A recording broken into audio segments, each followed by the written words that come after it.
అందరికీ నమస్కారం. నేను మీ శ్రీనివాస్. భక్తి మార్గానికి స్వాగతం.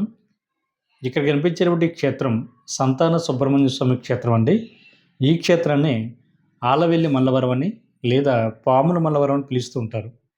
బ్రహ్మశ్రీ సేగంటి కోటేశ్వర గారు అనేక ప్రవచనాల్లో చెప్పిన మల్లవరం సుబ్రహ్మణ్య స్వామి క్షేత్రం ఇదేనండి. సంతానం ఎవరికైతే లేట్ అవుతుందో వీళ్ళకి కానీ లేదా పెళ్ళవి 10 నుండి 15 సంవత్సరాలు దాటినా కూడా సంతానం కలగనటువంటి దంపతులు ఎవరైతే ఉంటారో వీళ్ళు మల్లవరం సుబ్రహ్మణ్య స్వామి క్షేత్రంలో సుబ్రహ్మణ్య స్వామిని దర్శించుకుని అభిషేకం చేయించుకుంటే ఖచ్చితంగా సంతానం కలుగుతుందని భక్తుల యొక్క ప్రగాఢ విశ్వాసం అండి.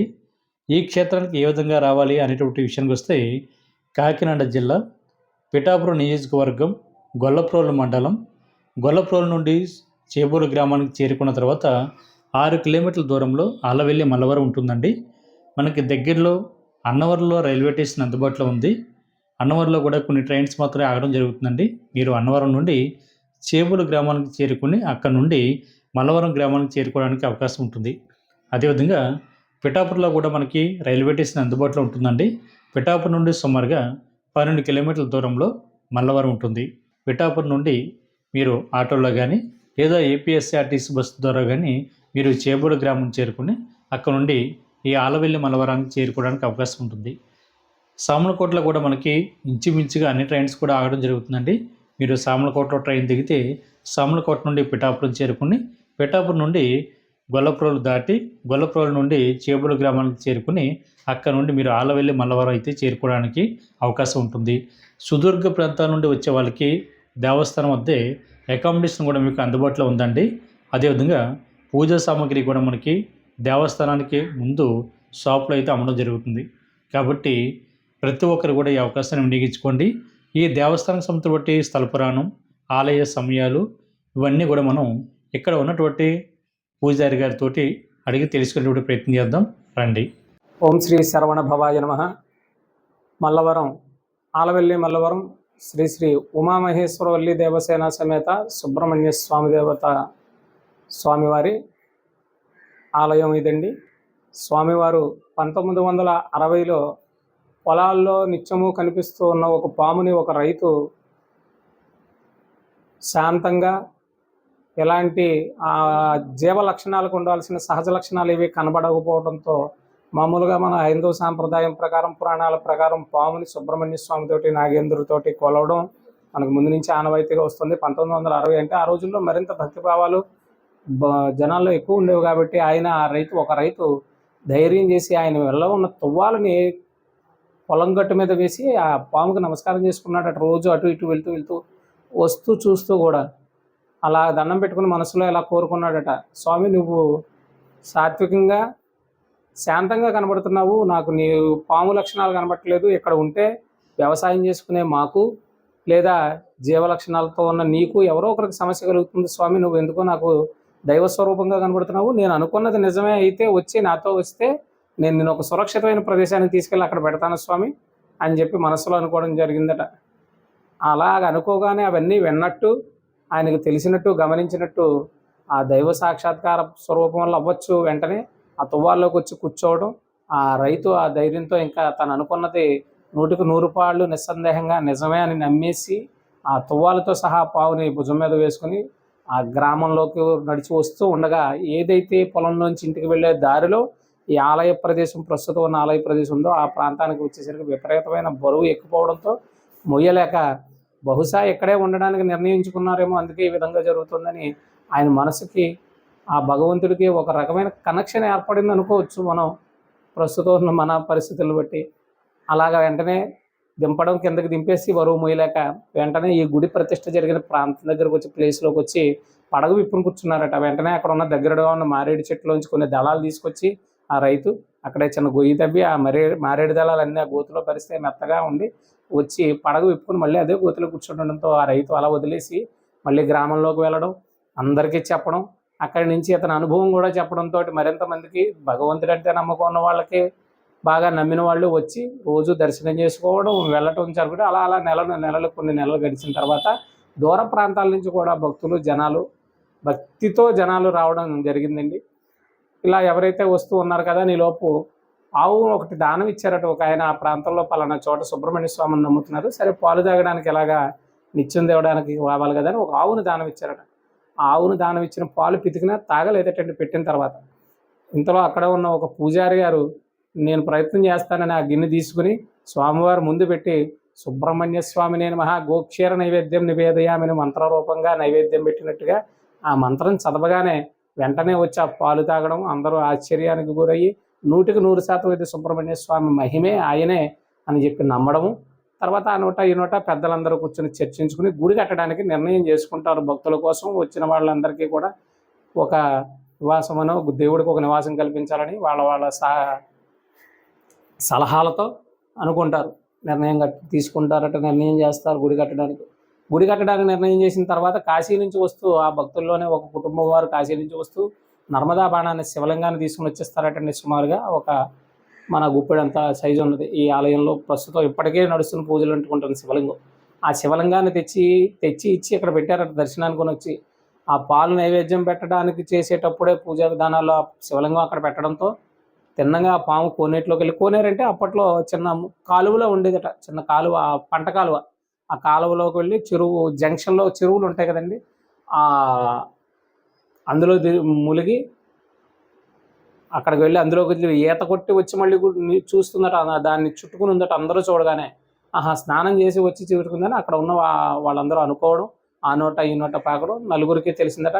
ఆ పైగా ఆ కాలంలో ఏదైతే క్షీర నైవేద్యం పెట్టి ఆ మిగిలిన దాన్ని తీర్థ ప్రసాదం కింద అందరికీ ఇచ్చేవారు, వాళ్ళకి సమస్యలు అనతి కాలంలోనే, అతి తక్కువ కాలంలోనే పరిష్కారం అయ్యి సంతానం, వివాహం, ఉద్యోగం, వ్యాపారం, ఇలా ఆరోగ్యం, అన్ని సమస్యలు కూడా తీరడం ప్రత్యక్షంగా చూసిన ఎంతోమంది ఆ నోట ఈ నోట చెప్పుకుంటూ, ఏ సామాజిక మాధ్యమాలు లేని ఆ రోజుల్లో చుట్టాల ద్వారా, బంధువుల ద్వారాను, స్నేహితుల ద్వారాను, చుట్టుపక్కల ఇళ్ల వాళ్ళ ద్వారాను, వాళ్ళందరి ద్వారా తెలుసుకుని వచ్చేవారు.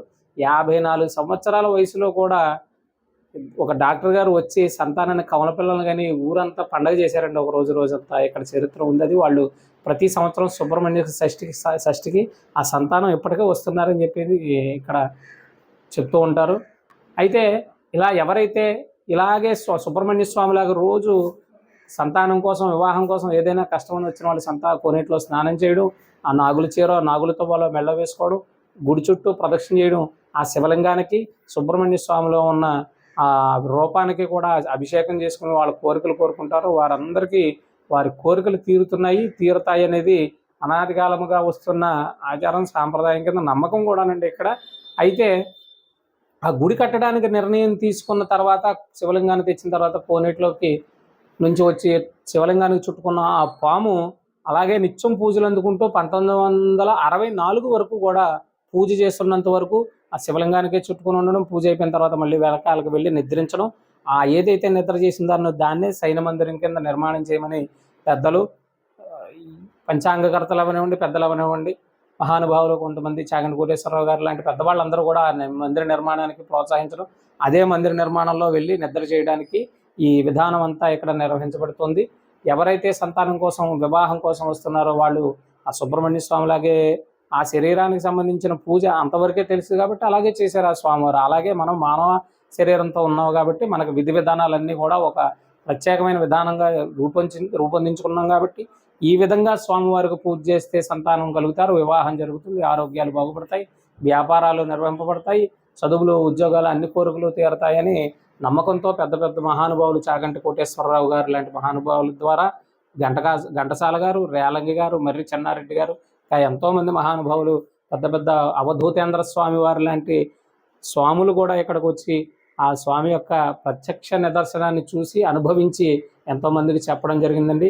ఎవరైతే ఈ మల్లవరానికి, సుబ్రహ్మణ్య స్వామి దేవాలయానికి పూజలకు రావాలనుకుంటున్నారో, అన్నవరం గొల్లప్రోలు మండలం, తూర్పుగోదావరి జిల్లా, ఒకప్పుడు అన్నవరం రాజమండ్రి దగ్గర, అన్నవరం విశాఖపట్నానికి రాజమండ్రి దగ్గరికి మధ్యలో ఉన్న అన్నవరం క్షేత్రం అందరికీ తెలిసిందే.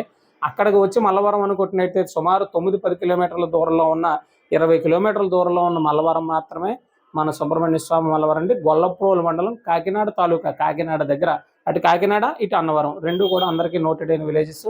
అలాగే షష్ఠికి, మంగళవారానికి విశేషమైన పూజా కార్యక్రమాలు జరుగుతాయి. ఈ మధ్యన చాగంటి కోటేశ్వరరావు గారు షష్ఠి వైభవం చెప్తూ, కుమార సంభవం షష్ఠి వైభవం చెప్తూ ఒక వీడియో రిలీజ్ చేయడం జరిగింది. ఆ వీడియో చూస్తూ చాలామంది షష్ఠికి మాత్రమే పూజ అనుకుంటున్నారు. కాదండి అయ్యా, మంగళవారము షష్ఠి, శనివారం వెంకటేశ్వర స్వామి గుడికి వెళ్తాము, శుక్రవారం అమ్మవారి గుడికి వెళ్తాము. అలాగే మంగళవారం షష్ఠి కృత్తికా నక్షత్రం రోజున సుబ్రహ్మణ్య స్వామికి ఇష్టం కాబట్టి జనాలు విపరీతమైన తాకిడి ఉంటుంది, ఎక్కువ మంది భక్తులు వస్తారు పర్వదినం కాబట్టి. అలాగే మామూలు రోజుల్లో నిత్యం కూడా రావచ్చు. ఏదైనా 3 సార్లు వస్తాము స్వామి నీ దగ్గరికి, నీ పూజకి నీ సేవకి అని చెప్పి దండం పెట్టుకుని సంకల్పం చేసుకుని ఈ విధంగా పూజ చేస్తే సరిపోతుంది. పూజ చేసే విధానం ఏంటంటే అయ్యా, భార్యాభర్తలు ఎవరైతే సంతానం కోసం వచ్చారో వారు దూర ప్రాంతాల నుంచి వచ్చేవారైతే ముందు రోజు వచ్చేయచ్చు. వసతి అన్నీ ఉన్నాయి. ఆ వసతి గృహంలో ఉండిపోయి అద్దెకు తక్కువ సుమారు 400, 600, 200 ఉన్నాయండి. లేదా కళ్యాణ మండపం కూడా 2 అంతస్తుల కళ్యాణ మండపం ఉంది, అన్ని వసతులు ఉన్నాయి, భోజనాల ఏర్పాటు కూడా ఉంటుంది ఇక్కడ. ఆ వీటిలో ఉండిపోయి నైట్కి తెల్లవారుజాము 4 గంటలకు బ్రహ్మ ముహూర్తంలో మొదలవుతుందండి అయ్యా.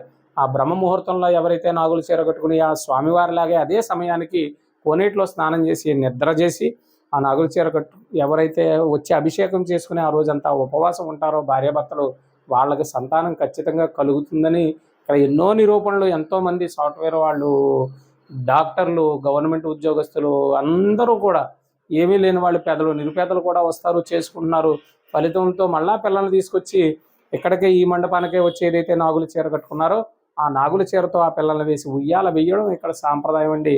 అది ఒక విధానంలో ఒక ఆఖరి చివరి భాగం అన్నమాట. అది అలా ఎంతోమంది వస్తారు. ఇకపోతే ఈ సంతానం కోసం, వివాహం కోసం వచ్చే వాళ్ళు పూజకి టికెట్ 100 రూపాయలుగా నిర్వహింపబడిందండి కమిటీ వారితో ప్రస్తుతం. అది ఒక చీర ఒకటి తీసుకోవాలి, స్వామివారి దగ్గర పెట్టిన పూజ చేసిన చీర ఇస్తాం. చీర, కండువా నాగులతో వాళ్ళని అవి కూడా ఇక్కడ తీసుకోవాల్సి ఉంటుంది మీరు.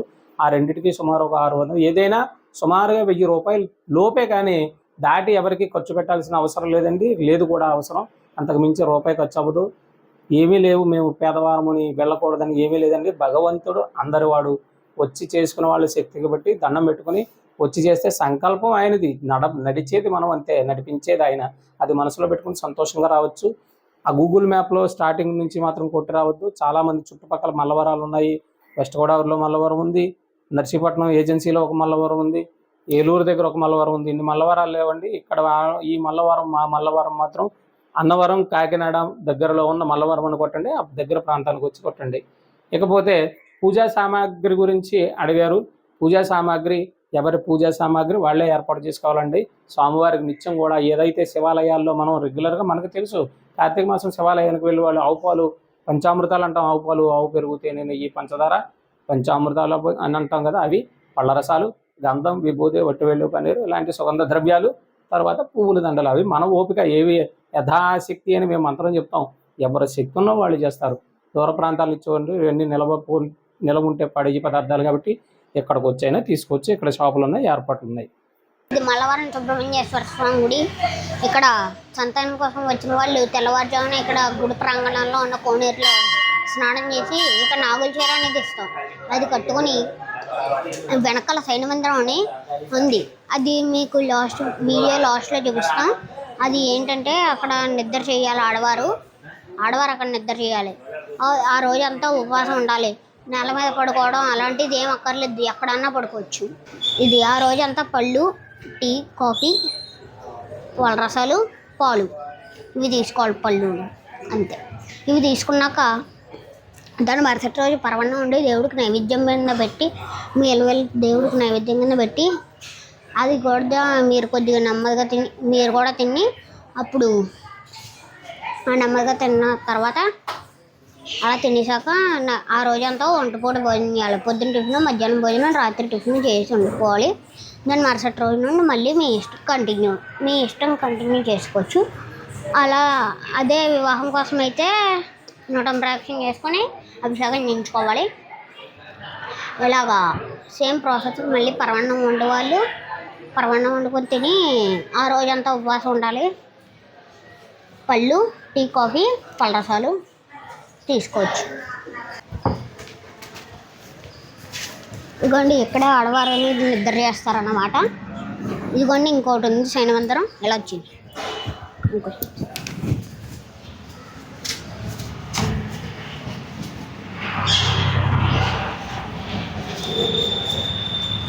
ఇదిగోండి ఇది అన్నమాట శైనవంతరం. ఇదంతా శైనవంతరం అన్నమాట. ఇక్కడ నిద్ర చేయిస్తాం ఆడవారితో. దీంట్లో ఆడవారిని నిద్ర చేయిస్తాం. ఇదంతా వెనకాల ఇంకా గుళ్ళు ఉన్నాయి.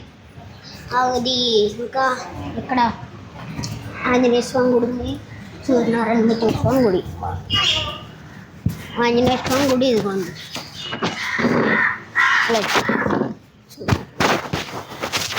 సూర్యనారాయణమూర్తి గుడి, సూర్యనారాయణమూర్తి గుడి. ఇక్కడైతే సుబ్రహ్మణ్యేశ్వర స్వామి, హనుమంతుడు కలిపి ఉన్నారు. ఇక్కడ మళ్ళీ లక్ష్మీనారాయణ గుడి ఉంది. లక్ష్మీనారాయణ గుడి ఉంది. దీని తర్వాత ఇక్కడ వీరభద్రుడు, భద్రకాళి సమేత వీరభద్రుడు స్వామి ఇక్కడ ఉన్నారు.